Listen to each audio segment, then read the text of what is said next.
Investire in Malesia, aprire sedi locali per salvare le imprese in Italia. Sono già 150 le aziende che hanno intrapreso questa avventura puntando sulla forza del Made in Italy, dal food agli abiti al design.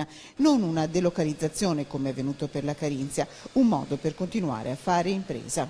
In Italia non hanno più possibilità, l'Italia non è più un paese per l'imprenditoria, per il lavoro, abbiamo una fiscalità che è fuori controllo, non certo da paese democratico, e abbiamo comunque uno Stato che ci vede con estrema preconcetto, perciò non è più possibile. Già 20 le aziende venete impegnate nel progetto chiamato Arca di Noè, che punta a esportare le nostre arti, come quella della vinificazione in un paese dove si coltiva la vite, la Malesia, ma non si conosce la tecnica di lavorazione. Non si conosceva questa realtà, adesso già da qualche giorno che abbiamo cominciato a parlarne siamo stati subissati di chiamate di persone che ci chiedono se realmente è possibile.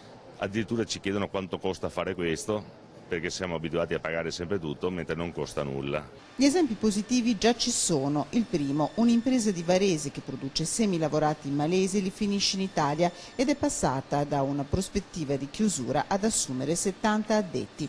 E per le aziende italiane e venete, in Malesia un PIL tra il 5 e il 6%, le porte sono aperte. Noi siamo ben visti e amano le nostre cose, quindi è possibile veramente sia fare una join con queste persone, sia eventualmente costituire società giù, sia fare praticamente vendere il nostro prodotto senza delocalizzare le aziende.